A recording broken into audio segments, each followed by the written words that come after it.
Welcome to the deep dive. You've given us a really interesting set of materials this time, all centered around BMI body mass index and this other idea, body composition. What really jumped out at me as I looked through everything is this fundamental question. Why is BMI still such a widely used tool, this seemingly simple calculation of weight against height, when it could be missing such a huge chunk of what makes us healthy? Hmm. It feels like our mission today is to really dig into why that is and to understand why looking at what our bodies are actually made of, the muscle, the fat, the bone, might give us a much clearer picture. Exactly. You've probably encountered people who have a similar BMI, but look and feel completely different. Right. Or maybe you've had that moment yourself where your BMI result just didn't seem to line up with how you felt about your own health. That little bit of confusion, that questioning, is the perfect place to start this deep dive into BMI and the often more insightful world of body composition analysis. Okay, so let's get down to brass tacks, the thing most of us have heard about, BMI. What is it exactly, and how do you even calculate it? In essence, BMI is a very basic ratio. It compares your weight to your height to give, well, rough idea of body fat. The standard way to calculate it is your weight in kilograms divided by your height in meters squared. Kilograms divided by meters squared. Yeah, so if you weigh 70 kilograms and are 1.70 meters tall, the calculation would be 70 divided by 1.70 multiplied by 1.70, Yeah. which gives you a BMI of approximately 24.22. Okay. There's also a formula for those using pounds and inches, which involves multiplying by a conversion factor of 703.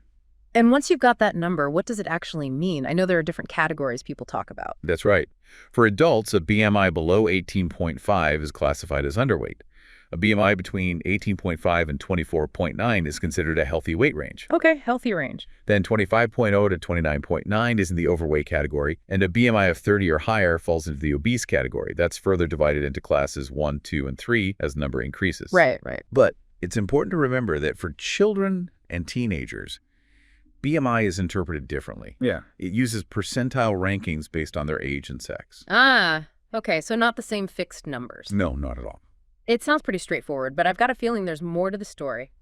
Where did BMI even originate? It seems like it's been around forever. It actually has a history that goes back further than many people realize. The initial work was done in the 19th century by a Belgian mathematician and statistician named Adolphe Quetelet. Quetelet? Yeah, between the 1830s and 1850s, he developed what he called the Quetelet Index.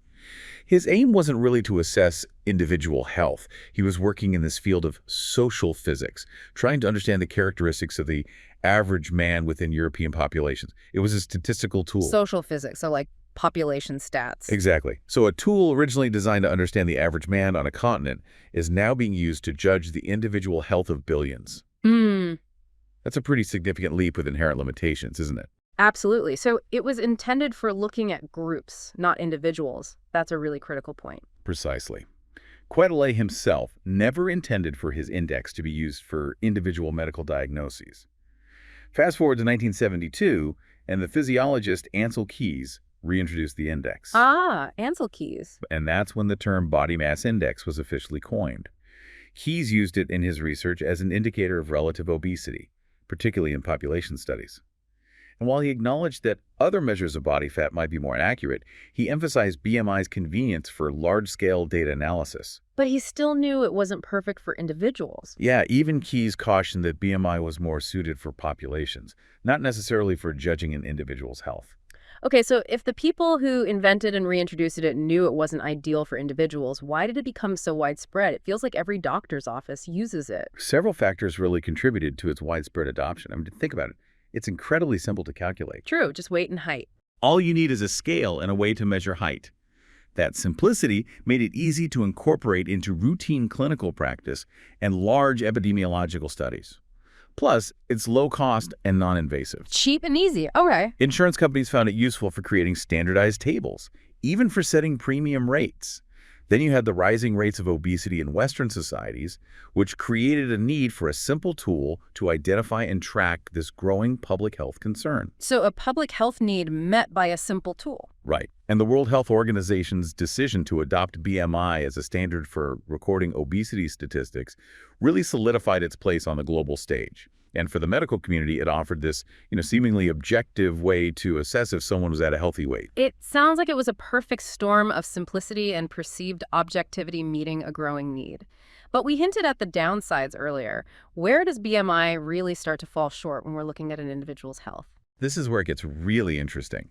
The biggest limitation, the one that brings us back to your initial question about the 70 kilo versus 90 kilo male, is BMI's complete inability to distinguish between muscle mass, fat mass, and bone density.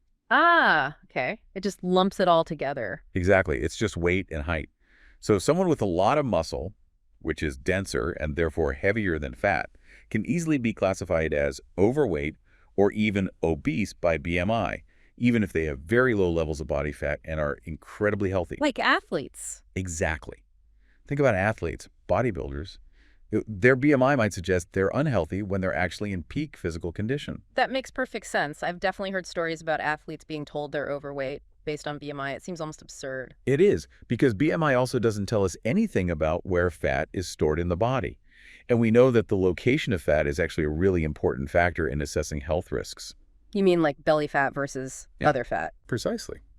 For example, visceral fat, the fat that surrounds our internal organs in the abdomen, is much more strongly linked to things like heart disease and type 2 diabetes than subcutaneous fat, which is the fat just under our skin. Right. Someone with a healthy BMI, but a lot of visceral fat, could still be at significant metabolic risk, and BMI wouldn't flag that at all. Wow. That's why measurements like waist circumference can sometimes be a better indicator of abdominal fat.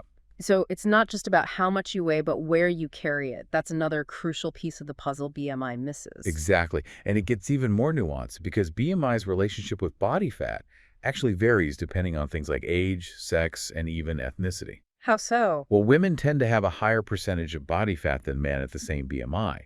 As we age, we often lose muscle mass and gain fat, so an older person with the same BMI as they had when they were younger might actually have a much higher percentage of body fat now. Okay, that makes sense. And there are significant differences across ethnic groups. For instance, people of Asian descent tend to have a higher percentage of body fat at a given BMI compared to Caucasians. Really? Which is why some guidelines suggest lower BMI cutoffs for overweight and obesity in those populations. Conversely, Black individuals often have greater bone density and lean mass compared to white individuals.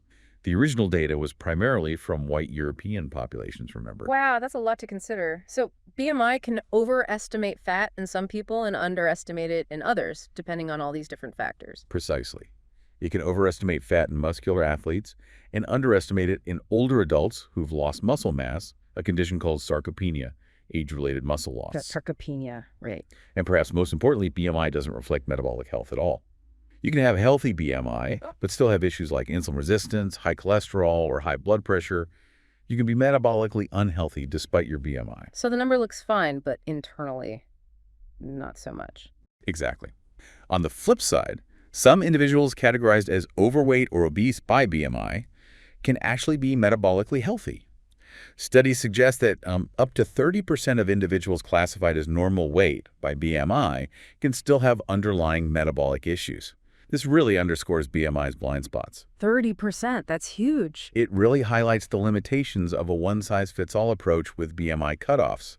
And we haven't even touched on the problematic history and potential for racist exclusion, which the AMA has recently commented on, suggesting less reliance on BMI alone. It sounds like BMI gives us a very superficial look at health. So given all these limitations, in painting a complete picture of health, it makes sense we'd look for something more nuanced. We keep hearing about body composition. How does that address these shortcomings? What is that exactly? Body composition, in simple terms, is the proportion of fat mass to fat-free mass within your body. Instead of just giving you a single number, it breaks down what your body is actually made of. Okay, breaking it down. Ideally, you want a healthy balance, which is generally associated with better health, more efficient movement, and feeling better overall. A basic way to think about it is the two-component model: fat mass and fat-free mass. Okay, so fat mass is pretty self-explanatory, but what exactly makes up fat-free mass? Fat-free mass includes everything that isn't fat. The main component is lean mass, which is your muscle, bones, connective tissues, water, and organs. So the functional stuff, basically. Yeah, lean mass is crucial for strength, metabolism, and overall function. Water is another big part of fat-free mass, making up a large percentage of your body weight. Bone mineral density, reflecting the mineral content of your bones, is also included, as are the protein and minerals that are essential for so many bodily processes. And when we talk about fat mass, are there different kinds of fat we should be aware of? Yes, there are. We have essential fat, which is necessary for basic bodily functions like hormone production, insulation, and protecting organs. You need some fat. Right. Essential. Then there's storage fat, which is our energy reserve. This includes the subcutaneous fat under the skin and that visceral fat we talked about earlier surrounding the organs. It's the excess of that visceral fat that really raises the health concerns. Got it. So understanding body composition gives us a much more detailed picture. What are the real advantages of looking at that instead of just BMI, especially maybe in a professional health setting? Well, the key advantage is that it allows us to differentiate between muscle and fat. This is huge, especially for athletes and older adults, as we discussed. You can see if a high weight is due to muscle or excess fat, or if a lower weight in an older person is masking a higher percentage of body fat due to muscle loss. Makes sense. Body composition analysis also lets us assess fat distribution, particularly that dangerous visceral fat, which is crucial for understanding metabolic risk, much better than just weight alone. And how do they actually measure body composition? It sounds more complicated than just stepping on a scale. Yeah, it is a bit more involved. There are various methods, each with different levels of accuracy and accessibility. DXA, or dual energy X-ray absorptiometry, is often considered the gold standard. DXA sounds like an X-ray?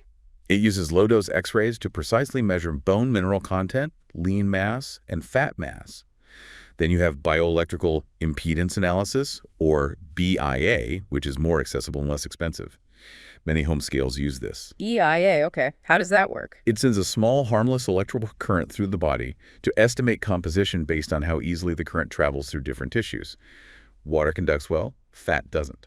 Other methods include skin fold calipers, pinching skin folds, hydrostatic weighing, which is underwater weighing. Underwater weighing, wow. Yeah, it's quite involved.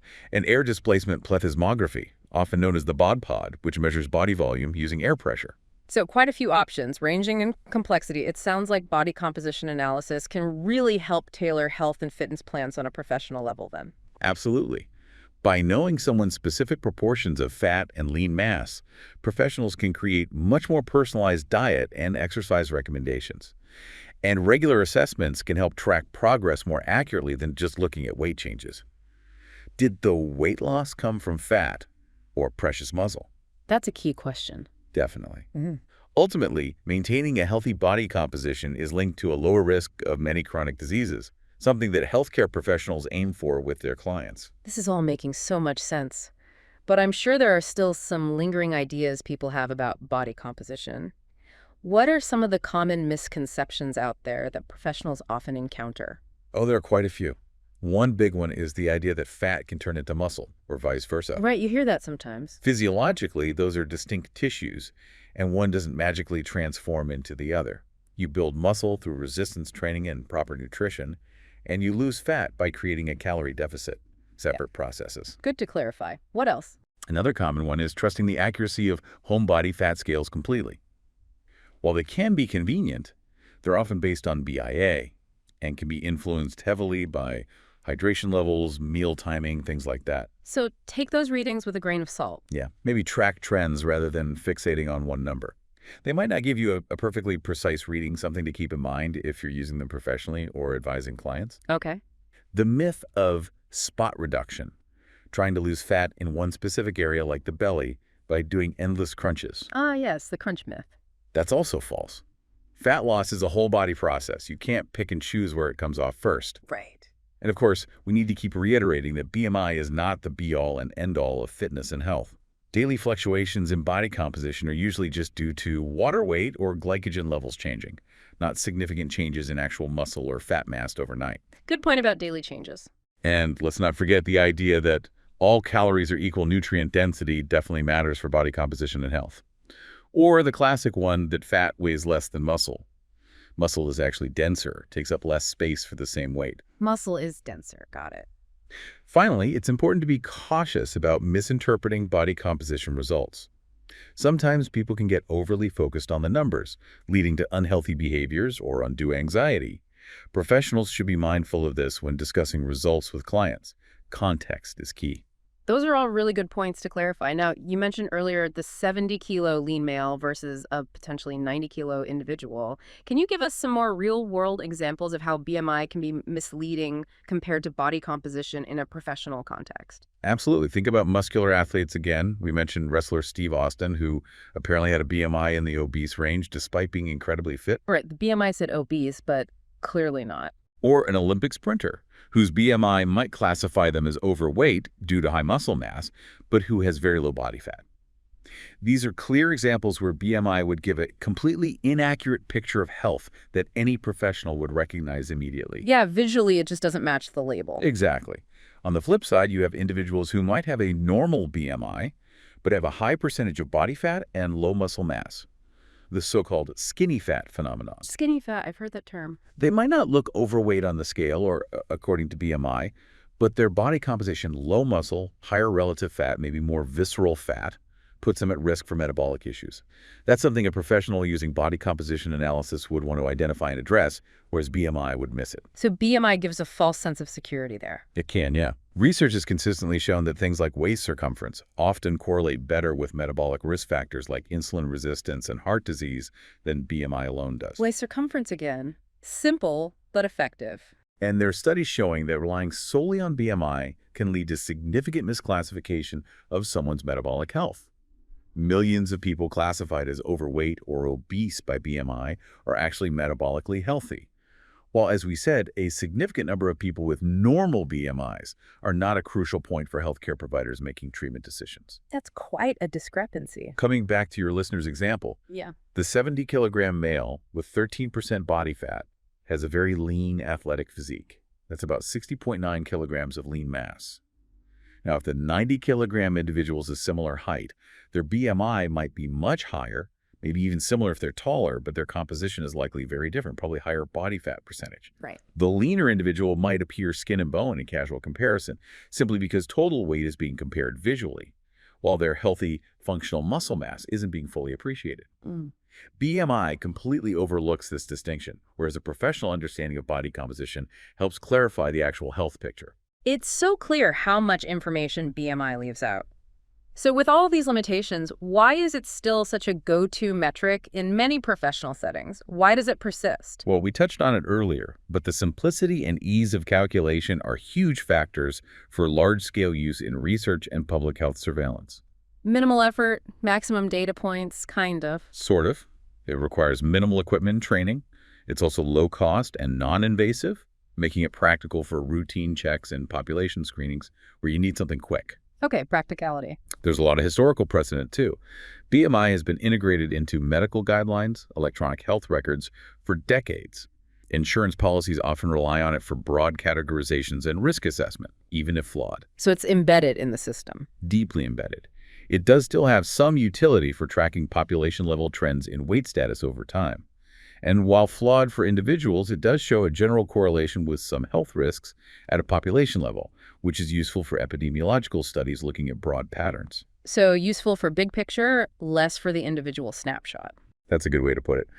Finally, more advanced body composition methods like DEXA can be more expensive, require specialized equipment and trained personnel, and are less accessible for widespread routine use in, say, a standard doctor's office checkup. And there's just a lot of inertia changing established systems that rely on BMI. Takes time and effort. It really feels like we've peeled back the layers on BMI and seen a much bigger picture with body composition. So what's the key takeaway for you, and what should our listener be thinking about, especially in the context of their own health journey and potentially professional interactions? The key takeaway, I think, is that while BMI is a simple tool and can be useful for looking at trends across large groups of people, it often falls short when it comes to giving us an accurate understanding of an individual's health. Its inability to assess body composition, the crucial breakdown of muscle, fat, and bone, means it can be misleading and even misclassify individuals. Understanding what our bodies are actually made of provides a much more holistic and valuable perspective on our overall well-being, and this is a vital understanding for both personal health management and for professionals guiding others. So it sounds like BMI is just one piece of the puzzle, maybe even a small piece sometimes, and we shouldn't rely on it as the sole indicator of our health, whether for ourselves or in assessing others professionally. Exactly. Consider your BMI as just one data point, maybe a starting point for discussion, but not the final word. Exploring body composition analysis with your healthcare provider or a qualified professional could offer you much richer and more personalized insights into your health status and potential risks, Mm. leading to more informed decisions about your well-being, your fitness goals, everything. That makes perfect sense. So here's a final thought for you, our listener. If our bodies are truly more than just a number on a scale, how much more could we understand about our health? And how much better could professionals guide us by looking beyond that single metric that is BMI? It's definitely something to ponder and maybe even to explore further with a healthcare professional. Thanks for diving deep with us today.